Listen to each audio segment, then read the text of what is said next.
It's okay. We'll get I it don't know back. what happened. Oh. Hamataki. This is Nick Estes, co-host of the Red Nation podcast. Welcome to today's live stream. Before we get started, we're really excited for our guest, Christine McCleave. Before we get started, before I do introductions, I just want to remind you that we're also cross-streaming on the East is a Podcast YouTube channel. So hello to all of East is the Podcast. This is a really exciting week in our sort of lineup. So tomorrow we're actually doing a live stream for the Nation podcast. All of the hosts will be on. There should be at least like 4 or 5 of us. So tune in tomorrow, but around the same time. And then also on Thursday, I'm doing a live stream podcast on Red Scare. It's the Substack with special guests, Gabriel Rockhill on his new book, Who Paid the Pipers. So we will be subscribed to my podcast. You just go to like substack.com/Nick Estes. It's an offshoot of this podcast. It'll be free. There won't be any paywall or anything like that for the live stream. So please subscribe there, but also check out our live stream tomorrow, end of the year sort of recap with the Red Nation podcast crew. So without further ado, I would like to introduce our special guest today, Christine McCleave. But before I do that, I'll give some background story, some backstory about how we actually met, because I'd actually like to hear some of your sort of personal history and your biography. So we actually met at Carlisle Industrial Indian School, of all places, the infamous boarding school, off-reservation boarding school, which was founded in the latter half of the 19th century by Richard Henry Pratt. But we were there on the 100th anniversary of its closing. I was writing a story for High Country News at the time, and Christine was one of the people that I had interviewed the time she was with Native American Boarding School Healing Coalition. Yeah. Apologies. I just know it as NABS. They've done some of the, Christine and as well as others have done some amazing work. We've actually done podcasts on boarding schools, many podcasts actually on boarding schools. And so coming full circle on that, we were at Leanne Simpson talk and here at the University of Minnesota. And you just finished your PhD at the University of Alaska.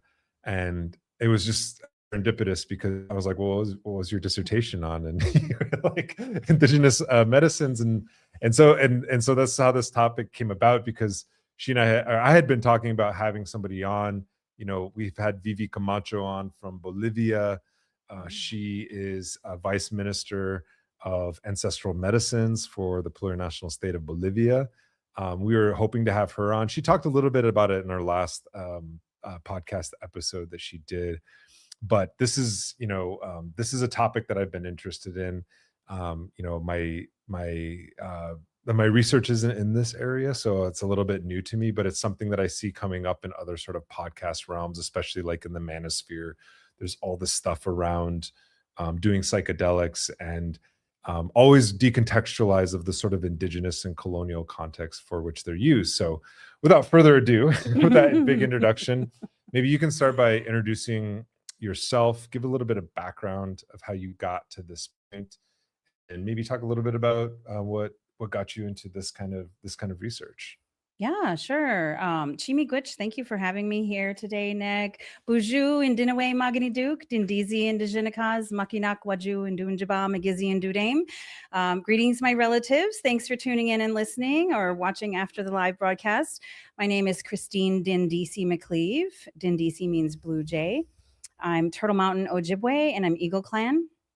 And I used to be the CEO for the National Native American Boarding School Healing Coalition. How I got there was my grandfather and my great-grandfather went to Indian boarding school, and I did my master's in leadership research on Native American spirituality and Christianity, really exploring that history within my family, covering some of the boarding school era. And at that time, when I was doing that research, the Canadian Truth and Reconciliation Commission had just gotten started. So I had started reading some of the testimony coming out, and it just really broke my heart. And I started thinking about my grandfather experiencing some of those horrible abuses that we know happened. And so that's how I ended up doing that boarding school healing work. And I actually didn't learn that my great grandfather went to Carlisle Indian boarding school until I was already working at NABS. So I always encourage people to ask their relatives about it, because, you know, boarding school stuff, sometimes in our families, our relatives don't talk about it, or they don't think about it as, you know, something that was maybe significant or impactful until you start asking them questions and they start telling stories. But in that master's research, I, you know, speaking of serendipity, you know, things, there's threads throughout your life, right? So part of the Native American Spirituality and Christianity Lit Review talked about peyote religion, the Native American church. And I was just, you know, including it as an example of syncretic religion, merging the earth-based Native American spiritual traditions with Christianity. And so in my head, the Native American church was syncretic. It was a blend of the two. And then at the Boarding School Healing Coalition, I started doing some research about different healing modalities, and with all the, you know, information we had about historical trauma and how childhood trauma and intergenerational trauma affect our mental health and our spiritual health and our emotions and behaviors. I came across this interesting conference by the Multidisciplinary Association on Psychedelic Studies, or MAPS.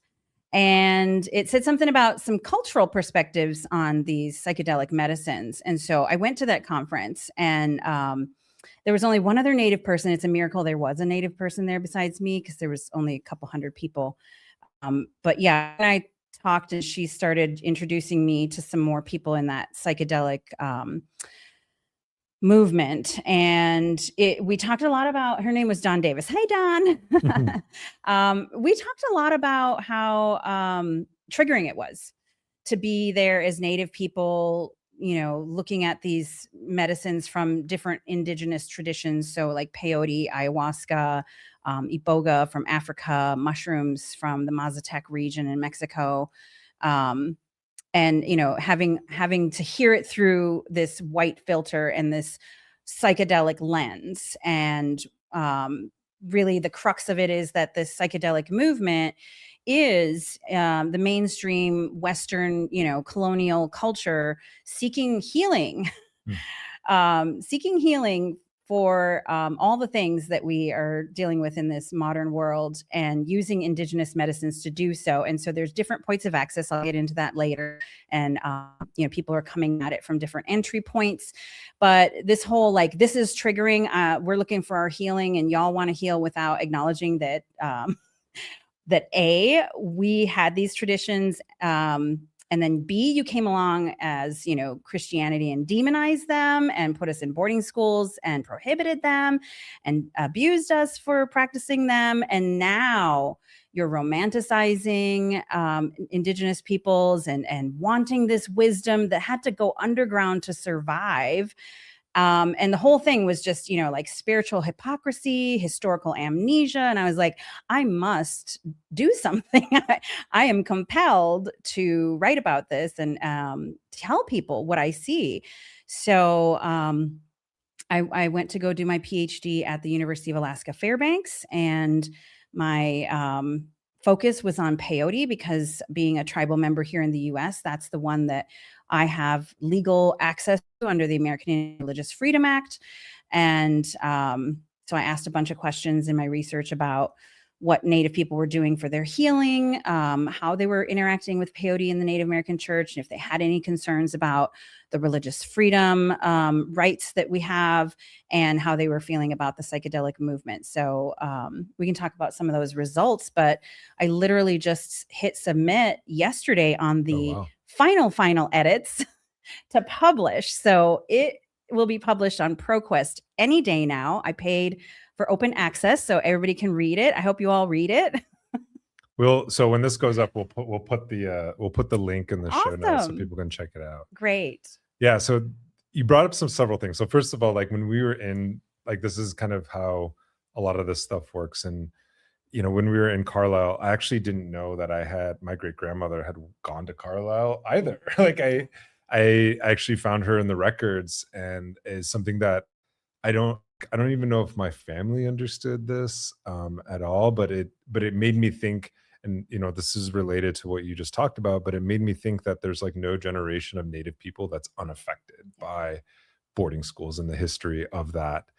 The second part that you talked about, the second topic you brought up, is this notion of syncretism, especially when it comes to the Native American Church. And maybe you can give us a little bit of background on what the Native American Church is and how it was founded, but also how something like peyote is sort of central to its practice, and how that often it was criminalized at one point in time. I mean, you're wearing a shirt that is I think this is the one that we talked about that is in Texas, right? Yeah. The conservation, the peyote gardens down there. But yeah, maybe give us a little bit of background on NAC, because I think that's where most people might encounter this topic, is looking at how there's this federal law that protects the consumption and the use of this particular medicine. Yeah. Well, there's so many stories, oral traditions. What I found, because I didn't grow up in the Native American church, what I found was that each person who grew up with this in their family knows their story. They know exactly how peyote came to their family, their tribe.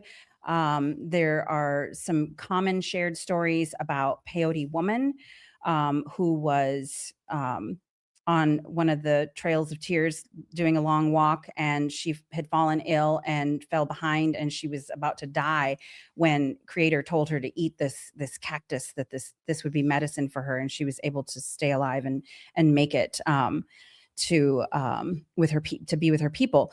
So I wouldn't want to, and this wasn't the focus of my research, was to the origin story of the NAC. So I wouldn't want to share a story and like leave somebody out of it. But really, the NAC has been what I would call kind of like a growing religious movement. Some scholars say that it was formed as a church using that language because of the previous religious persecution on traditional spiritual ways, with the boarding school era, the prohibition there, and the forced conversion to Christianity, but also like the ghost dance movement being the impetus for the Wounded Knee Massacre. I mean, Native people were literally killed for praying, singing, and dancing in our traditional ways. So some people some participants in the research study talked about how this umbrella of it being a church and being related to Christianity was a survival mechanism, that it blended that way out of necessity. And I found a very interesting continuation from my master's research to the doctoral dissertation, which was that there are some Native people who are practicing wholeheartedly Christianity and embrace that ideology, that worldview, those teachings. And there are some Native people who have rejected all things Christian and say that the only way to really heal is to go back to our original spiritual teachings and ways. And then there's a lot of people in the middle. There's a lot of people who kind of, land at different points in the spectrum, who blend practices and beliefs to different extents. So there's no way I can just kind of give a pat answer and say, like, this is how it started and this is where it's at, because it's really been something that's constantly evolving and is unique to each kind of region and tribe, or even down to families, that it's been passed on through generations. Yeah, I think that's an important point of like heterogeneity and diversity. I think even looking like, I don't know, I know for Lakota people, at least to my knowledge, and I could, I'm not saying that I'm an expert on this at all, but at least to my personal knowledge, we never had psychedelics or like medicines that, that would do these kinds of things like peyote. It was actually introduced later, often through the Native American church, and was later, some people have adopted it. But just like, as you're saying, there's some folks who lean more to the Christian side, some are in the middle, and some reject it. That's also with people who don't even practice, Exactly. NAC, like who are maybe consider themselves like traditionalists. They are also very Christian. They go to church. Some of them reject Christianity entirely, and some of them are just Yes. like in the middle. Some just don't care, Exactly. And that's what I wrote about in my thesis. My master's thesis was just, native spirituality and Christianity. What are people doing? What are they believing? And yeah, like you said, it has nothing to do with peyote, but I found that it also applied within the Native American church. And I'm seeing just like a few comments, some people talking about MAPS and MDMA. And so why don't I take this quick opportunity to just give a tiny overview for folks. The term psychedelics is, a more modern term, and it means mind manifesting. Another term that is used to refer to these medicines is entheogenic, which means like God within, and also kind of God entheo, and then genic is like it's hallucinogenic. So they kind of mash those words up. I can't remember the guy that coined that term, but from Indigenous perspective, and these medicines I mentioned are global. They're all over the world in various Indigenous traditions and many tribes that engage with them. Like, for example, ayahuasca in Amazonian region is huge. And it's like over a few different countries, Peru, Ecuador, Colombia, Brazil. Like the Amazon is huge, and there's so many tribes, and they're not all going to be like a monolith, culturally. So we're talking about medicines that come from various Indigenous traditions, and from the various Indigenous traditions, to make a simple generalization, they are referred to as spiritual medicines, and they're referred to as medicine, which is a thing that the psychedelic movement has adopted to now call them medicines. But I wish I could quote myself more accurately, but I'll paraphrase. There was a line in my dissertation where I was like, they really don't understand when they say medicine. They've adopted our term, but they don't really understand because, in the Indigenous cosmology, these are living beings. These are autonomous spirits. They are powerful spirits, and you have to have a relationship with them. You have to approach them with respect, and there are spiritual protocols. And so what's happening a little bit with the psychedelic movement is, if people are entering into psychedelic access wanting a spiritual religious experience, they are either going to retreats down in the Amazon or in Mexico or even other places in the world. And sometimes these retreats are run by Indigenous people. And sometimes these retreat centers are run by non-Indigenous people, mainly white people who've learned from Indigenous people. And so do they truly have permission? Is it cultural appropriation? There's no easy answer, and it's probably case by case basis. But there is a growing movement here in the US to access these medicines under RFRA, which is not the same as ERFA. ERFA is the American Indian Religious Freedom Act, and RFRA is the Religious Freedom Restoration Act, which was only made possible by ERFA and American Indian Advocacy. So now white people are using RFRA to access Indigenous medicines. Yeah, you're welcome. Can you talk a little bit more about RFRA and like what it actually, like what is it in like sort of enshrine in terms of like, if it's building off of American Indian religious freedom, like what is it, like what more is it adding? Is that specifically I guess I just don't know. Yeah. And, you're kind of catching me on the spot here because I'm having a hard time remembering, that gets into, I did some legal analysis, but my dissertation is interdisciplinary. So a little bit of a jack of all trades, trying to be a master of some. But so there were several lawsuits that went forward, and I can't remember them off the top of my head, so please don't judge me. But essentially, we have religious freedom under the Second Amendment in the Constitution, but Native people didn't actually have that religious freedom because there were all these other policies that were made to say that we couldn't be praying, that Indian agents of the federal government could withhold rations if we were praying in our sacred ways, if we weren't sending our children to boarding school, if we weren't converting to Christianity. So we did not actually have freedom of religion, although it was supposed to be for everyone in the United States. And so the 1978 ERFA went into effect. But then there was a later case in 1994 with Reuben Snake, and it was, states' right versus federal rights. And so it went up to the Supreme Court. And then there was an amendment to AIRFA, which said specifically beyond religious freedom for American Indians that we could use peyote as a sacrament through bona fide American Indian religious practices. And that's what it says, kind of, like verbatim. Those are the key words. And then I can't remember exactly how RFRA came about, but it was, I think, the same year, in some connection there. I can't remember exactly how that happened, but there have been some recent lawsuits.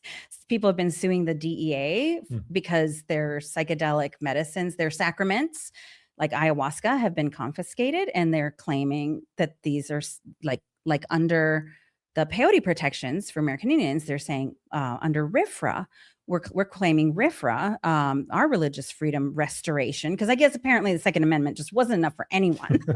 So they're saying, we needed this extra law too.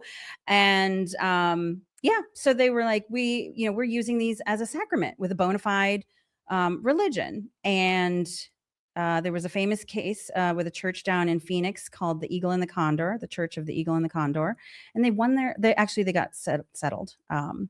The DEA actually settled and said, we're sorry we took your ayahuasca, which was kind of a precedent there. So we're probably going to see more of that coming. And then some people are also accessing these medicines through the psychedelic movement in a more clinical, medical Western model. So around therapy, there's plenty of psychedelic studies. Like if you can go down a rabbit hole, people have taken what were whole plant medicines with, a spirit and a history and a relationship to indigenous peoples, and dissected them into molecules, synthesized them, modified them, and done all kinds of things to them that, maybe is, spiritually unethical, depending on your worldview.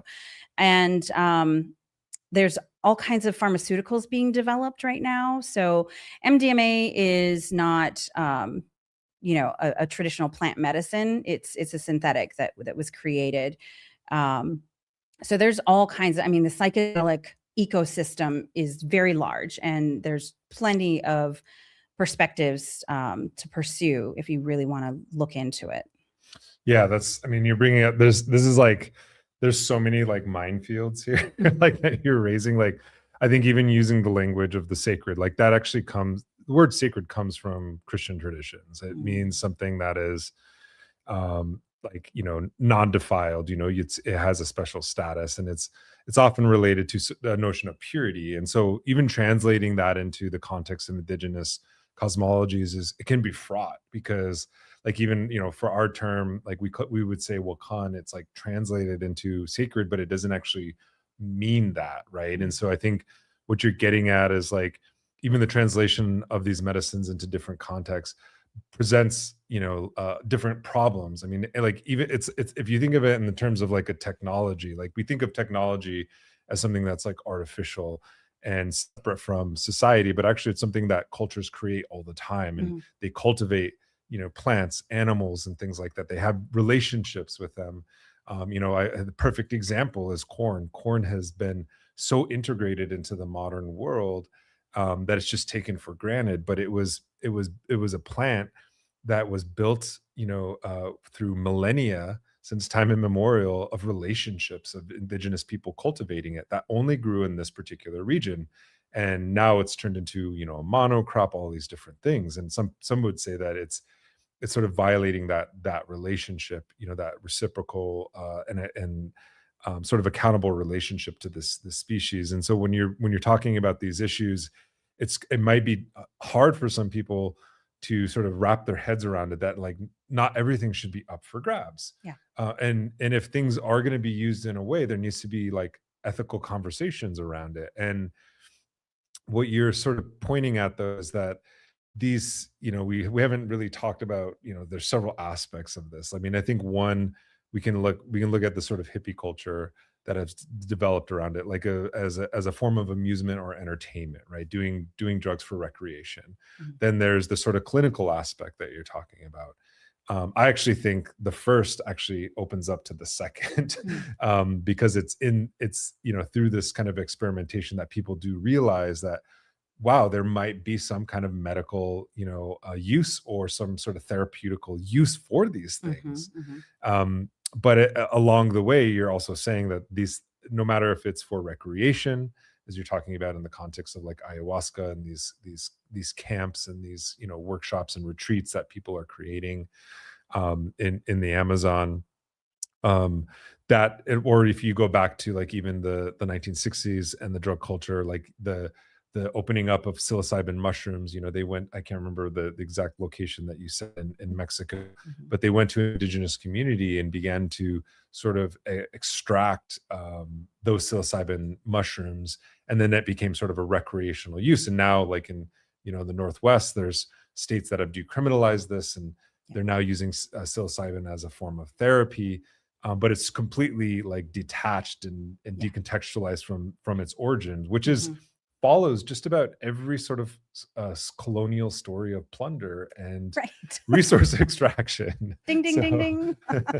So let's maybe get into like those first two aspects, because I do want to talk about your study and your interviews, and if you can share some of your results. But maybe we can talk about that first aspect, the recreational aspect. Like, what are the ethical concerns of this, and how has it impacted indigenous communities and their relationships to these medicines? Absolutely. So I like what you said, and I do call these medicines indigenous biotechnology, and put that in my terms and definitions. I also included biopiracy, because if this is indigenous biotechnology, if you don't have free prior informed consent to access them, and you just take it and commodify it and commercialize it, for your own profit and benefit, then that's biopiracy. You've stolen it, this biotechnology. So I talked about the Nagoya Protocol too, where there's a protocol to create an agreement, basically, a contract that says the indigenous people will give the consent and give you access, like agree that, yes, you can use our medicine. Like, what a novel concept. Access and benefit sharing. You can use our medicine as long as you, go through us as the cultivator, because we are the stewards. We're going to make sure that we're paying attention to conservation of this medicine, which have to limit the supply, because our people are going to get supply first before your people get supply. The benefit sharing could take the form of just, if you're going to create a product, if you're going to do research and development, you give us a portion of your profits, right? The Nagoya Protocol can take all of these forms. And so I'll get to your question here in a second, but so far, of all these medicine traditions, if you place them as groups, the Bwiti tribes of Gabon, Africa, are the only ones who have given free prior informed consent to access and benefit sharing of their natural medicine, iboga. And none of the other groups have. And if you think about trying to unite all the various tribes of the Amazon to come to an agreement, like, I don't know if that's ever going to happen. And then if anybody who knows here in the United States, you're probably not going to get them peyote tribes to agree either. So good luck with all of that. And then the mushrooms. Yeah, it was Maria Sabina was the curandera who shared mushrooms under the strict agreement of secrecy with Gordon Wasson in the 1960s. And he had a mushroom ceremony with her. And then he went back to the United States and wrote an article for Life magazine. And I don't know, within a couple of years, I'm not the historical expert on this, but there are people who are within a short amount of time, like John Lennon was in her village, so she died in exile. Yeah. She was exiled by her people for bringing the world to their doorstep. And I see a lot of art that really depicts her as like a saint, because it's did she play her her fated role in introducing mushrooms to the world? Because a lot of people have had healing with mushroom medicine. And so it's just the effects on indigenous people is wide and varied. And again, you have to take it, case by case basis, tribes, villages, communities, individuals. So it's hard to make big generalizations, but overall, my research shows that the psychedelic movement is causing harm to Native American people. That was my population study, tribal members here in the United States. And I was part of the Colorado working group under their Natural Medicine Health Act. So Oregon was the first to legalize, and they did mushrooms. They did a mushroom program. And then Colorado did a voter initiative, and Colorado did mushrooms, DMT. Now, say they called it natural medicine, but then they named the molecules instead of the actual plants. But DMT would be either from ayahuasca or the bufo frog, which is actually 5-MeO DMT. And then iboga, or ibogaine as they named it, and ibogaine's the synthetic, iboga is the plant, and mescaline containing cacti, parentheses, excluding peyote, end parentheses.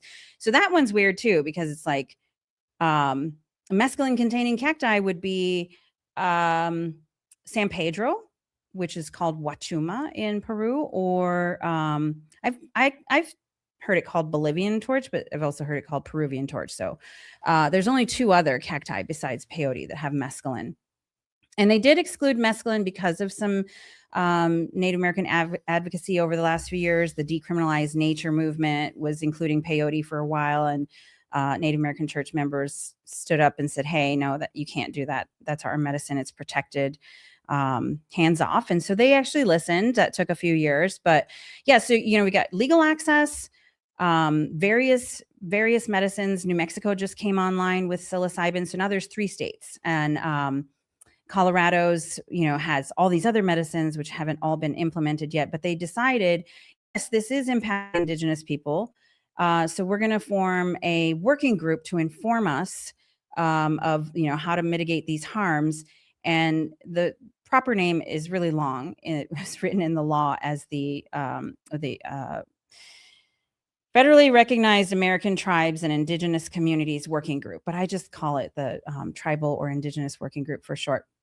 We wrote a report. We met for almost a year. We answered 4 questions that were written into the mandate that we would address these issues. How does this act, this law in Colorado affect the practice of these traditional religious medicine ways? How to avoid over commercialization, which, I mean, if you're legalizing, you're commercializing it. So just don't. How about that? There's a very simple answer for that, right? How does it affect conservation? And then what are some best practices? And you can read that report on the Colorado Medicine website, and you'll see that it was a very painful process for the working group to go through. The Native and Indigenous peoples in that working group, and myself included as their moderator facilitator, had to work through some very hard things. The extractive nature of colonial government saying, oh, we made a law that has negatively impacted you, and now we want you to work for free to tell us how it impacted you. It was really difficult.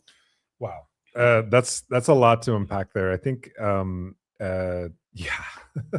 was just sitting there thinking, like, these laws that are meant to sort of clarify, like, what can and cannot be used is also like, but I was also thinking of, like, Colorado is, like, I think being one of the first states to also legalize marijuana.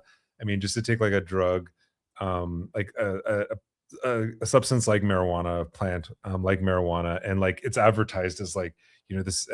I grew up with brothers and relatives and friends who would always say this. It's like, how can you criminalize a plant that comes from the earth?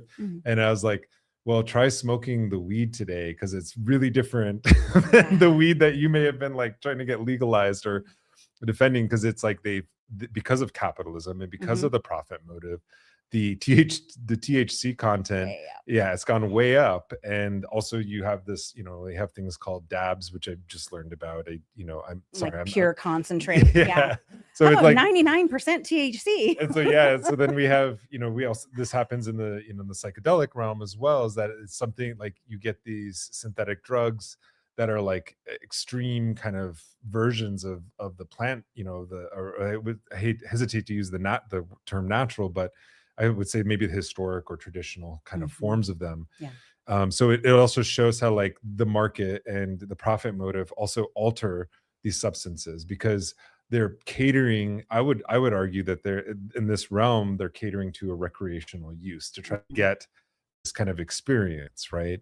Um, and it follows like all the sort of like everything that you're talking about. I was just thinking about like how all these kind of boom and bust cycles of colonial extraction, right? You have something like tar sands. Oh, this has always been here for hundreds and hundreds of years, and but we don't want to refine it because it's not really good oil. But then when they get the technology to do it, oh, we're going to do this now, we're going to start refining this oil, or like doing fracking, right? They're going to find a way to do it at some point. There's going to be a bust or a boom cycle, and it's going to they're going to go into all these communities, these indigenous communities. There's going to be all kinds of social problems that are introduced, and then they're just going to leave once they've gotten what they've wanted. And then it's left for these communities, like this individual you're talking about getting exiled from her own community. It's left for them to clean up the mess, right? Or we're going to make laws because we have this social problem. It's not really drugs, it's this system of alienation and profit that has created drug abuse and drug addiction. And we have to create a set of laws to kind of regulate that, but we kind of messed up on this. So indigenous people come in and advise us and help us work through this. Indigenous people have so many examples of the way this has happened with like Manuman, right? With our wild rice. They genetically modified it, and then now it affects the real wild white rice beds. And they also stole that. They, University of Minnesota, hello, made that patent. And then there's the example that some people are using with psychedelics, talking about tobacco or the poppy plant that used to be medicine. That was actually used by indigenous peoples, and they knew how to use it. And tobacco being used in, to use that colonial term, that sacred way, right? But then, once they're commodified, they change. And marijuana, absolutely. I can't cite it for you, but I was at a conference and I heard somebody talking about a study that said of all the different psychoactive compounds out there, the one that produced the most psychotic breaks was cannabis. Not these other powerful medicines, but yeah, something's happening with the cannabinoids and all of that. That's not natural, right? That are we have cannabinoid receptors, but we weren't maybe meant to receive that much. So something's happening there, and who knows what's going to happen when they start messing with these other spiritual molecules and combining them or genetically modifying them. Absolutely. And I also think about these Western constructs of laws. It was really difficult for the working group to navigate the Colorado open meeting law, which was put in place, I think, to protect the public from public servants not doing business outside of the public eye, right? So it says you have to, if you're one of these appointed bodies, you have to meet in public so the public can listen in, public has to be noticed, and all of this stuff. Everything happens above board in the public eye. Well, this meant that the working group members couldn't form relationships outside of the meetings. They couldn't talk to each other. They couldn't send emails. And, that's just an example of that clashing of like indigenous ways of relating to each other and to our environment and forming relationships with people to do the work that we're being asked to do, and how Western systems that were maybe put in place for protection don't necessarily support that. Also, when you think about Iboga is now being really lifted up in several areas, and it's the next medicine that Colorado is looking at. There's some movement. The governor of Texas, Rick Perry, has gotten on board with this Ibogaine, Americans for Ibogaine. There's actually a lot of people on the right who are very excited about Iboga. So it's crossed political lines and is, has bipartisan support. What's the excitement? It's being touted as treatment for veterans with PTSD. It also is clinically proven to be an opioid addiction breaker. Like it'll break any addiction. It'll completely reset the person. No withdrawals. They just come out of the experience, free of addiction, and whether they're having the experience in a ceremonial setting with the natural medicine or in a clinical setting with the synthetic ibogaine. And so I find it really interesting, and I comment whenever I can publicly, and I appreciate y'all listening to me. If you've heard me say it before, I find it very disturbing that we are looking to heal veterans from their their PTSD, not historical trauma. That's me. I have PTSD too. We're looking to heal these veterans from their PTSD, but we're not actually stopping the wars that caused that PTSD, right? So they'd like to develop a pharmaceutical to address opioid addiction from the pharmaceutical that they created from the poppy plant to create that addiction, right? So why they went to war in the first place. Yeah, like just like, come on, people. In Afghanistan, like they don't talk about it, but yeah, that's an excellent point. And I think, this is just reminding me that like a lot of this comes down to what we would call in like the social sciences techno fixes, or like even in like climate change sort of jargon. It's like, so we have this problem of global warming, right? And it's undeniable, right? There's climate chaos, there's all these things, and there's this idea that you can create like a techno fix, right? You can do individual things, like you can take shorter showers, you can spray metallic gas into the atmosphere to reflect the solar. These are things that people have actually proposed. Or you can create giant air filters that will filter out all the carbon in the atmosphere. These are all like considered like techno fixes. Well, we just need a technology to undo the technology or the social condition that created this problem in the first place. This is very similar, kind of a similar approach. It's like we have a lot of people who are suffering PTSD. We have a lot of people who are suffering social alienation and anxiety. It's not the dopamine casinos in our pocket that are doing this. That maybe we should actually regulate that, and the social media giants that have really captured the attention and the mental health of a lot of people. But instead, we're going to create a drug that's going to snap. One day you take a pill and we want the quick fix. Yep. It's all done, and we don't care, the social cost that it costs on other people, right? And so with every technology, there's always a consequence, right? It doesn't mean that technology is bad. I'm not an anti-tech, anti-Western, or anti-civ thing, or whatever they call that, but because we, like, as you said, and I really like this term you call indigenous biotechnology. And there was actually a question, and I want to go back to it because I think it was from Jen Marley, former co-host of the Red Nation podcast. Hello, Jen. She has several comments here. I'll just read all three of them and maybe you can respond. So Jen Marley says, do we have to talk about Catholic, excuse me, I can't really read this. Sacraments is biotechnology? That's interesting. Yeah, the inequality in how we have to talk about what is sacred, in quotations, shows that this is a sovereignty issue. Oh yeah. We are the only ones subjected to extraction of sacred medicines in this particular way. It can't happen the other way around. We're reaching an impasse with legal forms of struggle. We exhausted civil rights law, and we are now forced to defend ourselves via property law. Yeah. This shifts how we relate to ourselves as nations. Well, so the peyote people in the United States, the tribal members, are still using, the American Indian rights era, civil rights era laws. We're definitely relying on AIRFA to protect our right to use peyote as a sacrament, as it's described in the law. The international legal frameworks that we're talking about under kind of like cultural intellectual property laws, and also the new WIPO treaty, the UN WIPO treaty that got signed and ratified last May, was about genetic heritage, cultural and genetic heritage, protecting that, kind of under the same, intellectual property framework.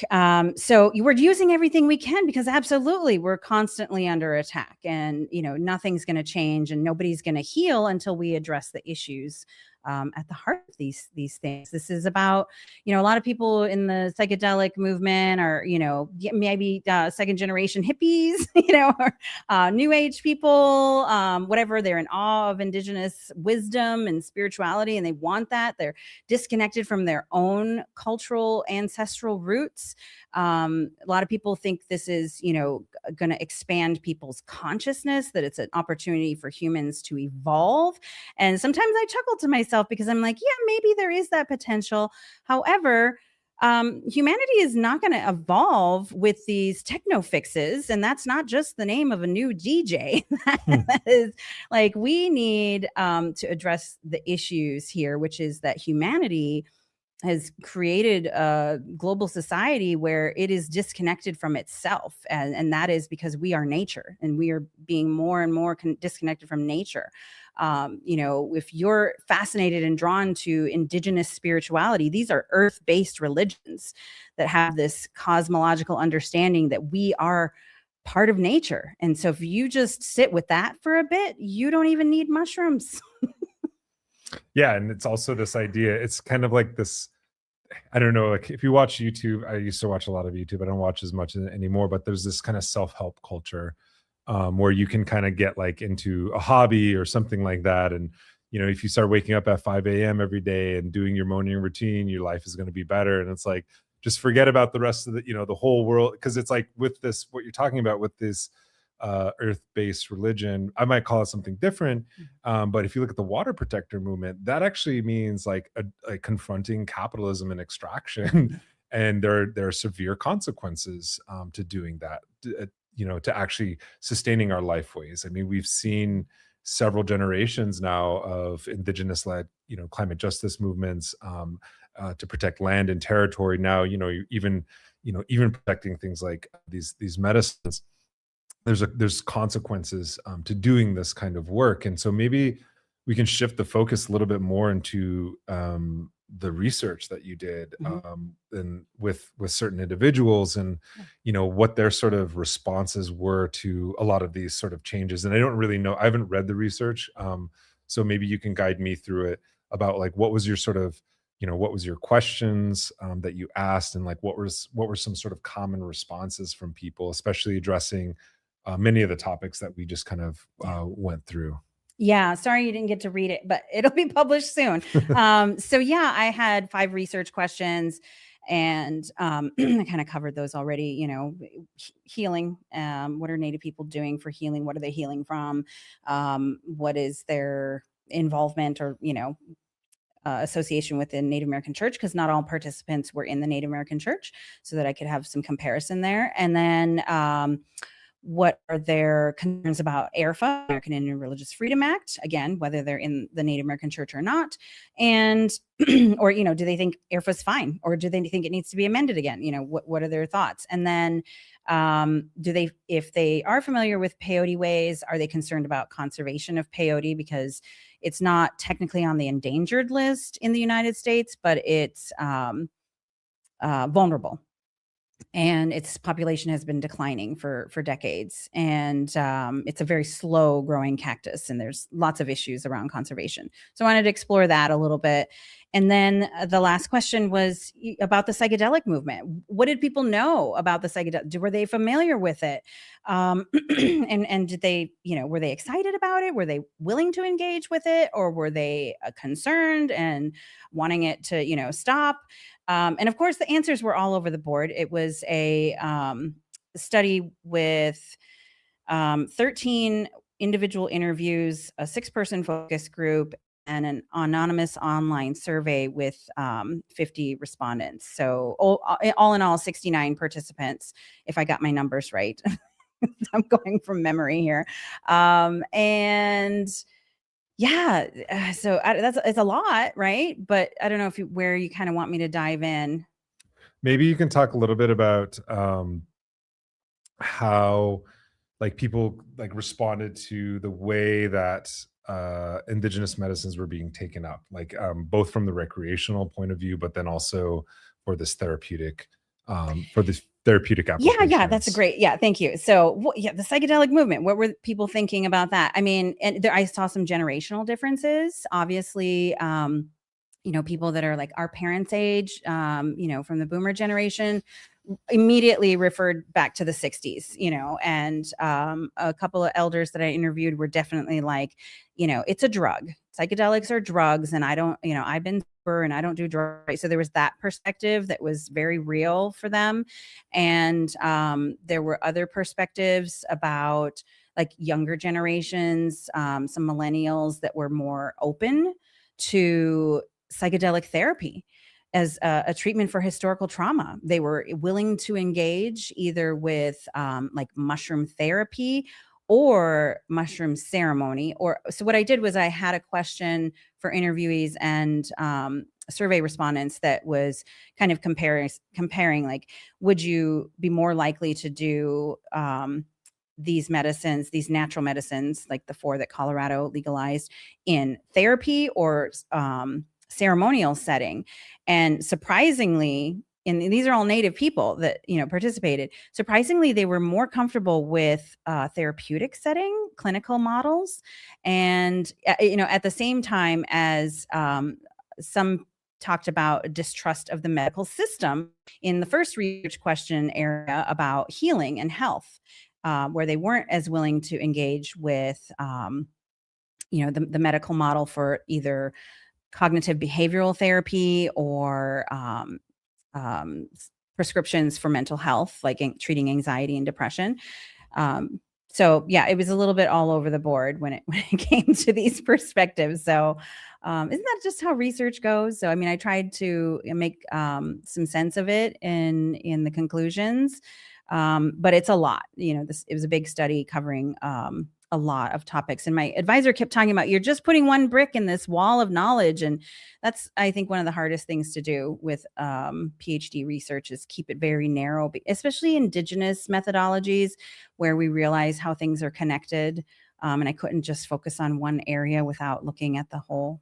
Yeah, that's an interesting finding, because you would think that maybe there would be more, openness and engaging it in a ceremonial setting. But I wonder also if the people that you interviewed had engaged those things in a ceremonial setting, like what sort of percentage or what sort of portion of them did.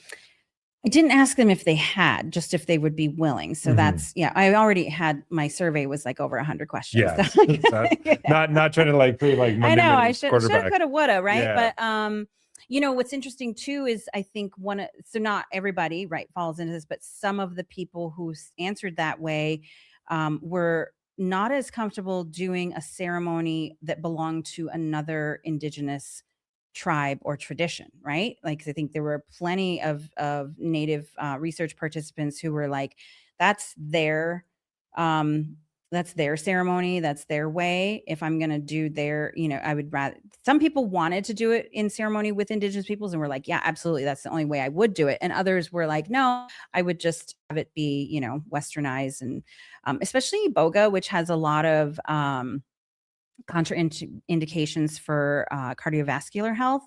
It's really hard on your heart during the ceremony and the experience. And if you have any heart issues, you're not supposed to do that ceremony. I guess like maybe a bigger question is, what was the sort of big takeaway for you after reading all of this and like compiling, like what was the thing that maybe stood out to you, that maybe one thing that you that was unexpected? I think that was one of them that was unexpected, but then also what was the sort of overarching sort of, I guess, like finding in general that kind of like confirmed maybe some your like initial theses, or maybe like challenged them, or maybe like expanded them? Yeah. Two big findings that it boils down to is that it is triggering historical trauma in the participants, in Native Americans. This threat to peyote medicine, which is, very healing, very embedded in our ancestral practices.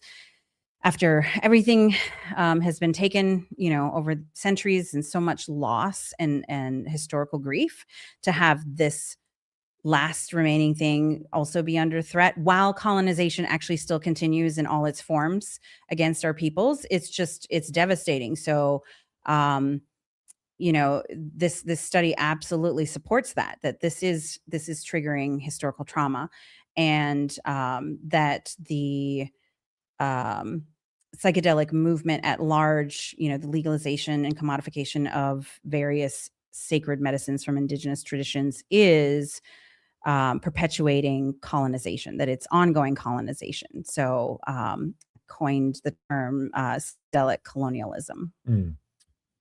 Very fascinating. And let's get into the sort of conservation aspect of this, because I mean, you're wearing a t-shirt that's about conservation. And maybe I think you and I were talking about this the last time, but this is about a peyote garden in Texas. Yeah. Maybe you can talk about the issues that came up with this particular peyote garden, how it's managed, who kind of funds and supports the conservation efforts, and then who comes in and manages these gardens, and what sort of issues does that bring about? Yeah. Because you have kind of overlapping interests. You have the people who are the landowners, you have the people who are the harvesters and the caretakers, but then also you have this kind of broader colonial structure on top of that. Yeah. Well, it was my friend and my sister, Dawn Davis, who did when I met her, she was doing her PhD research, and she was focusing on peyote conservation. So I wouldn't say I'm the expert in that, but there was that section in my research that asked participants what they knew or thought about it. And what it really comes down to, and then I'll talk a little bit about, my t-shirt with the Indigenous Peyote Conservation Initiative. In the research, I asked questions like, have you ever harvested your own medicine? Or, how often do you buy it from the peyoteros, which is the peyoteros are the DEA approved sellers. They're DEA approved drug dealers, essentially.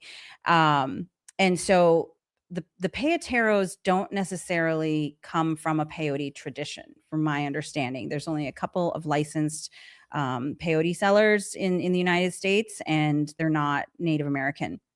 So I actually heard stories from research participants about negative experiences with peyoteros, the desire for their medicine to be harvested in a cultural way with an offering made and blessings and prayers said. And a lot of people had not actually been to what we call the peyote gardens, which is the area of Southwest Texas where peyote grows naturally. It only grows in one area on the entire planet, and that area, that natural habitat, crosses between Texas and the Mexico side of the border. And it takes money to go down there. And so this IPCI, and this Indigenous Peyote Conservation Initiative, has this thing where they call it a spiritual pilgrimage, and they invite people down to that land where the peyote grows and allow them to do what they're calling a spiritual and ecological harvest. So they're teaching them how to harvest the peyote with ecological conservation in mind. There's a way to cut the peyote so that it will regenerate. You don't want to take it if it's too small, because then it hasn't flowered and fruited and reproduced itself, things like that. So they do it ecologically, but they also consider the spiritual aspect of the harvest. And, while I didn't write about that extensively in my research because I didn't want to focus on one organization, I did ask some of those questions, and I do think that the work they're doing at IPCI is important because of that opportunity for people to reconnect with their medicine in that way. However, there's some controversy that I wrote about. I documented some things. There was a pharmaceutical company in 2022 that was trying to patent mescaline, which just created a lot of it triggered a lot of trauma. It created a lot of issues. And so I talk about that a little bit in the lit review and how it shows up in the participant responses. But yeah, I do believe that Indigenous Peyote Conservation Initiative is doing good work. This, again, I want to say this is separate from the research. This, what I'm saying now has just been gathered from my work in Colorado and the work that I've been doing since. And you asked about the funding, and I think they are funded through the Indigenous Medicine Conservation Fund. And I don't know where the Indigenous Medicine Conservation Fund gets all of its money, but it's an international nonprofit that funds not only the peyote initiative, but they fund people in the Amazon who are trying to not just protect their medicine, but get water to their villages, protect against deforestation, things like that. They support Blessings of the Forest, which is the NGO in Gabon, Africa, that helps with the conservation of iboga. And I believe they support some mushroom tribes in Mexico as well. So there's been some talk about, where do they get their money from? Is it coming from people with psychedelic interests? It's a nonprofit. So all that information is public knowledge, and, you can look it up, do a deep dive if that's where you want to go with it. I think what I've witnessed is that there are some people. Oh, we'll pick on David Bronner because I actually know him and I would consider him a friend. When I first met him, I was just like, oh, wow. This is the guy that, he owns that Dr. Bronner soap, right?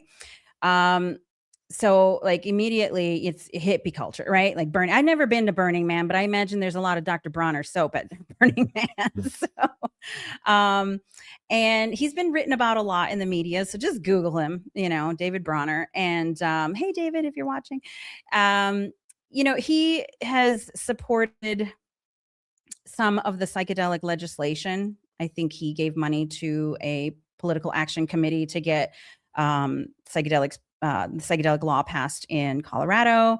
I believe his PAC supported Massachusetts, which was a failed effort. And I think because of that, some people would criticize if he donated part of his wealth to, say, the Indigenous Medicine Conservation Fund or the Indigenous Peyote Conservation Initiative. And I would respond with why, just because he has one interest doesn't mean he can't support the conservation and the indigenous perspectives that are, maybe he recognizes that this is impacting indigenous peoples and he wants to help. Is he washing his hands? Is he, trying to clear his guilty conscience? You can argue all of those different opinions.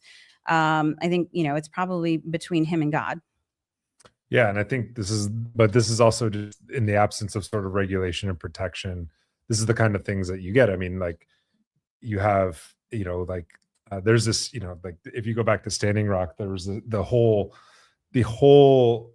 argument that the state, like this in the context of this, it was the state of North Dakota and later on Energy Transfer Partner. Mm-hmm. They argued that these nonprofits were the ones who were basically like leading this movement. And it was like actually that even if they were, it doesn't really matter because you weren't even following your own laws. So it is this whole argument about like it's sidestepping the larger question. It's like you can say, there's special interests at play in these nonprofits, but at the end of the day, it's still a colonial system. Oh yeah. And there's still going to be this exploitation. I think it's not a good place to be. I think many of us would prefer not to have either of those options.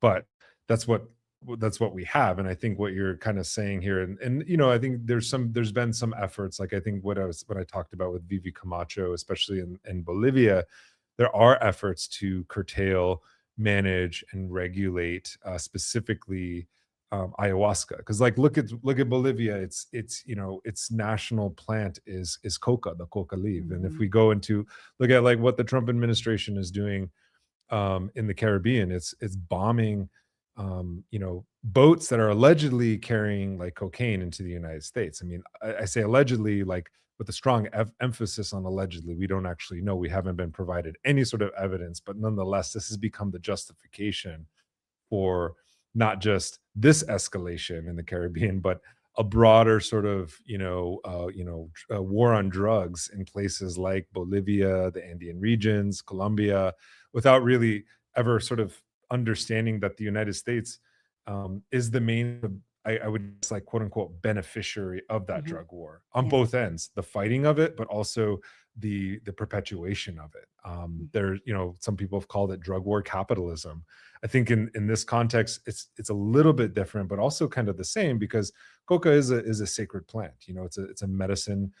It's widely used, but it's also a way to criminalize anything that the United States sees as a threat. In this case, Mhm. they saw the indigenous movements that the coca growers in Bolivia, they just call them narco terrorists, the same Mhm. way that they're calling the people in the Caribbean and people from Venezuela, entire governments, entire countries, narco terrorists. Mm. So we have to be really careful about the accusations that we're throwing around, and remember that this is a way that is used to actually criminalize indigenous people. And so I guess, like, one, getting on this question again, but it's like, in your research, there seems to be, in some ways, sort of an irreconcilable sort of antagonism between how both therapy and recreational users um, want to I guess, consume these medicines. But then also with indigenous communities, you pointed out some ways that indigenous communities have participated in sort of processes of, like, ethical consumption or use, or relationships of reciprocity. Like, I know that I don't want to get, like, too, like, grand, because it's, like, obviously not one size fits all. But can you point to other examples where indigenous peoples are participating in research in ethical ways, maybe with other indigenous researchers who are interested in this topic? I mean, maybe you could count yourself among that Mm. crowd. Yeah, there aren't enough indigenous researchers. And I was actually just having this conversation with somebody last night, saying, when you read my dissertation, if you disagree with the findings, please, like, do some research. Like, we need more. Like, I don't want to be the only person having this conversation. Uh, Dawn Davis embargoed her dissertation, so I haven't been able to read it. I know another Indigenous woman who's going to be doing some research. She's a PhD candidate at Berkeley. Hello, Marlena. So there's like a handful of us, and we really need more Indigenous research in this field.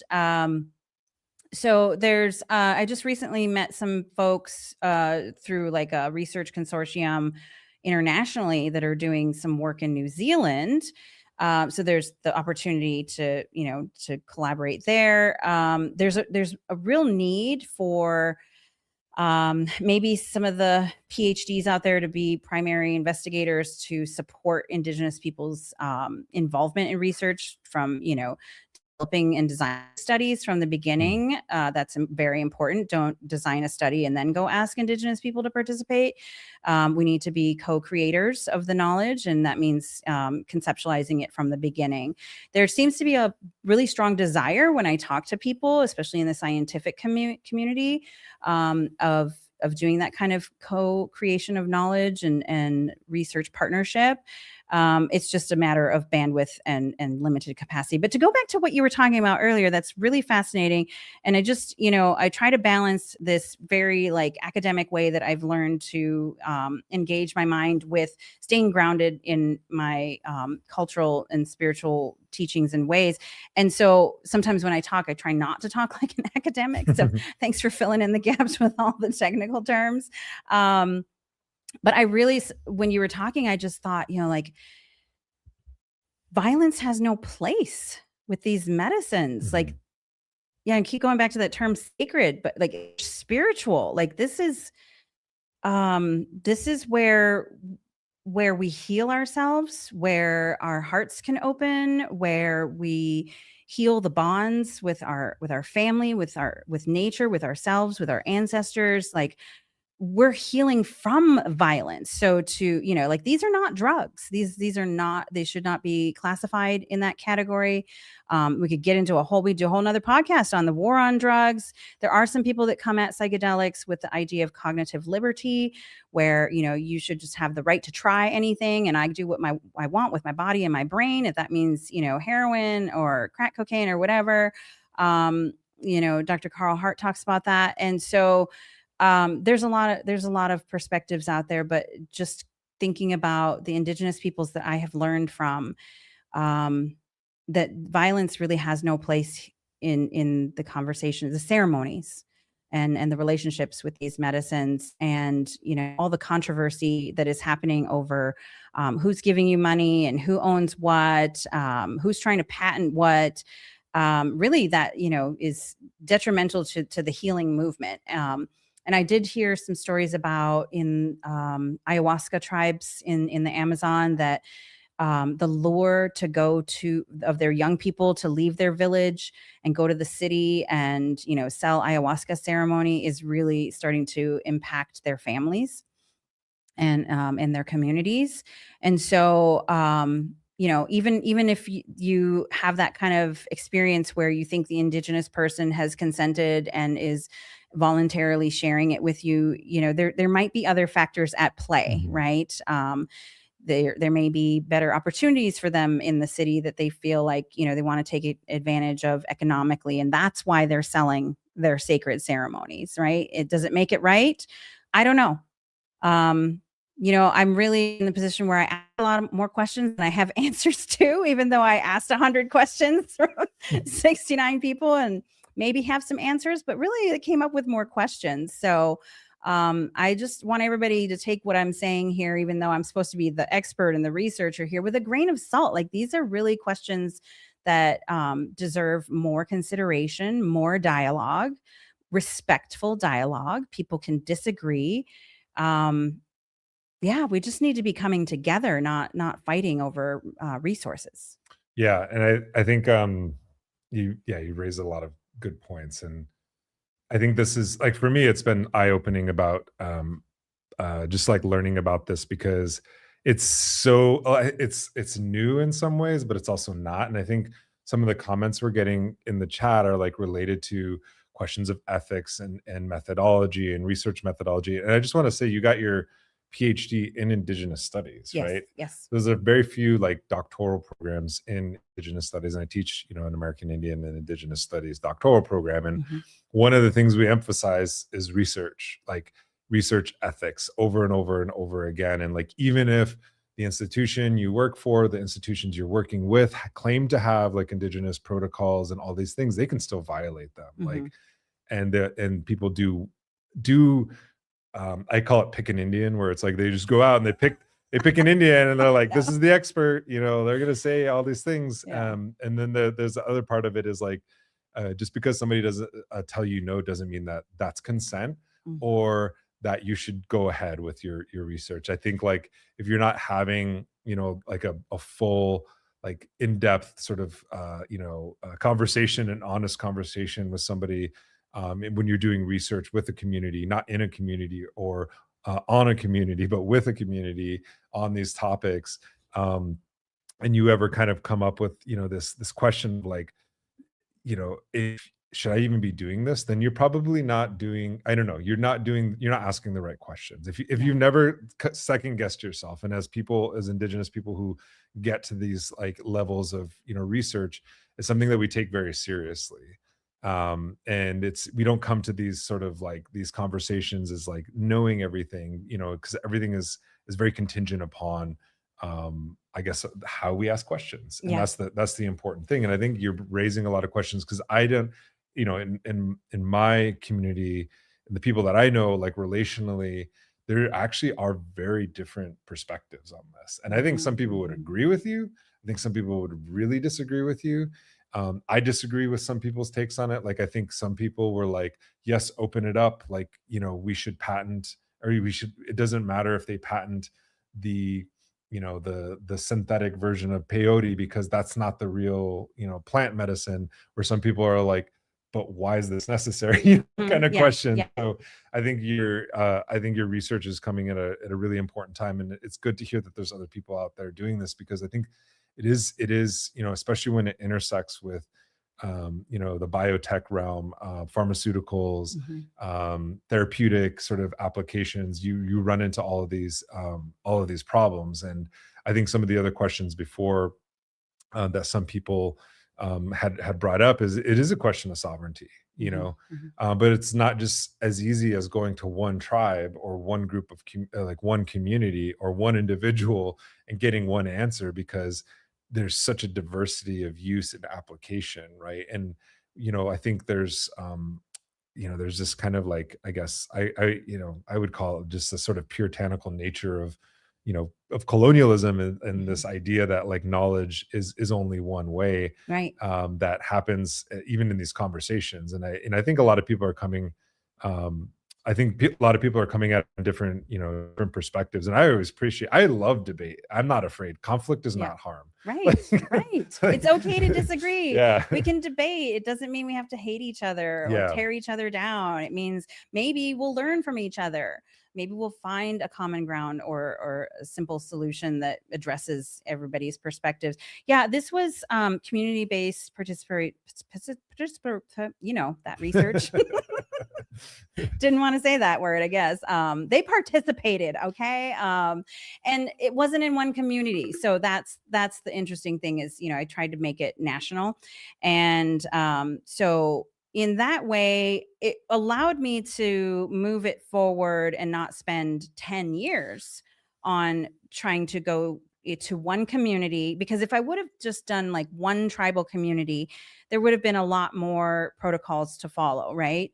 Like I said earlier, you go to the community or the indigenous group or whatever, and you say, this is what I'm in. What would you like to research? Right? You don't prescribe. So that's a process, developing the relationship, developing the trust, and then designing the research study. Well, I knew that I wanted to take like kind of a national snapshot. So it wasn't going to involve just one community, which also allowed me to go to urban communities and not have to get tribal IRB approval. So I had IRB approval through my university, but like, let's say if I went to Turtle Mountain, where I'm from, we have our own IRB as well. And so, I would have had to get like 20 IRB approvals, and good God, would that even be possible? Yeah. Like, you know how hard it is to get one, right? So these are some things that made my research unique, and that I could actually move through it a little bit more quickly, and not get too grounded in one particular community or one particular tribal government, right? So I did not involve tribal governments. Everybody had to be a tribal citizen, but the research didn't take place on tribal lands. So I literally got in my camper trailer and drove around the country interviewing people. And so that's how the community research was designed. And, I think it's interesting because there were a lot of different perspectives on what we were talking about earlier in terms of, the disagreements, the kind of like, is the land where the Peyote Conservation Initiative happening, like, is that a good thing? Some participants talked about it and said they had been, and that they really appreciated the opportunity to go and harvest their own medicine. Other people had never harvested and didn't know what I was talking about. And so there is an opportunity to provide further education. And in terms of that intention with, like you said, how you ask the questions and why did I do this research? That's why I tell the story. Like, my positionality is really important in this Indigenous research. Who am I? I'm a Native woman who has been colonized and traumatized by Indigenous Indian boarding schools, by colonization, by the loss of language and culture. And in my own personal healing journey, I found this medicine. I had not done peyote until I started to think about doing this research, and I wanted to know more. I wanted to know what this was all about and what were the issues, because for some reason with my boarding school healing work and all the trauma that I've lived through and walked through in my life, my journey has led me to be an advocate. I'm an advocate and a researcher. I did research at the Boarding School Healing Coalition too. We had to find the records in order to prove to the government that there was harm that was done so that they could do the truth commission like Canada did. So we introduced legislation. Like that's what I do. And so what am I doing in the psychedelic space is a continuation of that same work. I'm doing research to further my healing, other people's healings, to advocate for the right to these medicines. And when you talk about sovereignty, that's kind of a loaded term, right? This says planting seeds of sovereignty. And I was like, I guarantee somebody's going to watch this and be mad that I wore this shirt. Hi. So, there's tribal sovereignty. And then in my dissertation, I wrote about cultural sovereignty, spiritual sovereignty, right? What about the indigenous peoples who don't have federal recognition? The Lipan Apache, whose homelands are actually in the Peyote Gardens, who aren't federally recognized. What about somebody from the Mexico side of the border who grew up in Peyote tradition, who moved to the United States? Where's their tribal sovereignty, right? So you can think about sovereignty in different terms. Yeah, no, I think that's important too, because I have friends who are on the Mexican side, and they do talk about it. And the way that the Mexican government regulates it or doesn't regulate it at all or protect it at all is has led to a lot of overpicking, exploitation and stuff. And so I think there's just and then also on top of that, it's like they are somehow different when they cross the border, even though they are recognized as indigenous from that side. So yeah, that's a really good point. And I think for me, like also, I don't talk a lot about my personal life in here, but it has like one of the that boarding school thing was like it opened a whole Pandora's box for me that I kind of wish sometimes going back, like a little part of me wishes I didn't go down that path, because it made me start questioning a lot of things about my own history in ways that I never thought, and actually didn't understand the scale of the boarding school project. This is before the federal report that came out, and I was just shocked because it was it was everywhere. It was like almost in every single state, that this had happened, and every person that I talked to, it happened to, and when I started talking about it with my family and my friends and people that I knew, it just got worse and worse and worse and worse and worse as it went down. And the further you got to it, and now it's sort of recognized as something that happened, but like literally 10 years ago, it was not something that people really talked about. In Canada, there was a much more, political and cultural conversations around, the reserve system, and just an acknowledgement of what's happening to Indigenous people. But here it's very sort of, it's erased. It's under constant erasure. And so one of the things that was like difficult in that, because these things affect you, it's like, even talking about this, it brings up so many emotions for different kinds of people, not just this topic, but many topics. Like we were talking about earlier today before you and I started having a conversation about questions about what to do with Fort Snelling. It's a genocide site here. Yeah. It's a concentration camp. It's where they lynched Native people. There's a group, there's an interest group in the state that has very close ties to this university and many state institutions that want to keep this open as a tourist attraction, but also want to redwash it in terms of bringing like Indigenous themes and Indigenous buy-in to a project. And it's so controversial. Like it to me, it's like I don't have any other feeling but like absolute rage, when somebody brings that up. And so I'm talking about this because it's like it related. I mean, you call it historical trauma, and it's it is historic, but it's also like ongoing because it hasn't ended. And I think even in the context of, when we're talking about techno fixes and we're talking about, quick fixes for, PTSD, anyone who knows anything about like what's happening in the world, whether it's the genocide in Gaza, in Palestine, these things take generations to work themselves out. Like the boarding school, well, I'm one generation removed, but some people are several generations removed, but are still impacted by it. And I think when we think about the way, like, this turn that a lot of people take towards indigenous medicines, and again, not all of them are psychedelic. Like, this is just one. I think you're just talking about a sliver, but it's getting a lot of attention for the reasons that we just talked about, because Mhm. of the recreational use, the therapeutic use, potentially the pharmaceutical use. And when we're in these, in this moment, it's like there are, it's a very, I don't know, it's a something that it's like I've just accepted that this is going to be something I'm going to deal with for the rest of my life. But when people are turning towards these sorts of forms of healing and medicine and reclamation, it should not be triggering. It should not be Mhm. traumatic. It should not be like. As we see in some of the comments, I'm sure you've encountered in your research, it is for people, because we still live in a colonial world, and I Yeah. think, and so, like, even our forms of healing are colonized. That's Mm. basically my takeaway from our conversation. They have yes, culture is constantly evolving, right? Yeah. So we adapt as people, as indigenous peoples, we adapt to survive. And in order to heal a wound, you must clean it first. You must examine it, you must clean it out, get the air in there, let the sunlight hit it, make sure there aren't any little remnants left behind. It has to be cleaned out. It can't just be covered up. And that's a painful process.